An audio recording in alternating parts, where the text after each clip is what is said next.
war on Iran has officially begun. US President Donald Trump just bombed Iran on behalf of Israel. Make America great again actually means make the Middle East greater Israel. The President of the United States is captured by Israel, compromised by an Israeli compromat building project by Jeffrey Epstein. What exactly does Israel have on the US President Donald Trump? Are you really willing to die for the pedophile president captured by Epstein's Israel? If you think that Iraq was a tough war for US soldiers to handle, coming home in coffins draped in US flags, then Iran is a whole different kettle of fish. It is 3 times the size of Iraq and has a military which has been preparing for this moment for 5 decades. This war will not benefit the US in any way, shape or form.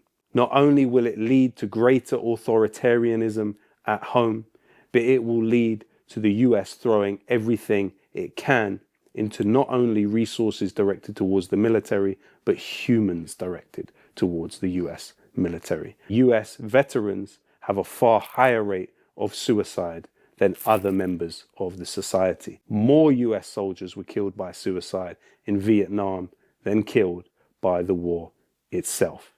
This war is in no one's interest but a wafer-thin section of the billionaire tax haven Epstein class. The idea being bandied about by client journalists is that somehow Iran would target Europe with a nuclear weapon. Iran has shown no indication of anything of the sort. However, what we do know is that Israel has been developing nuclear weapons for a very long time. US President John F. Kennedy said that the inspection of Israeli nuclear facilities in Dimona was a necessity. That didn't happen, and JFK was killed the very same year he suggested the idea. However, what does exist within military doctrine for the Israelis is something called the Samson option.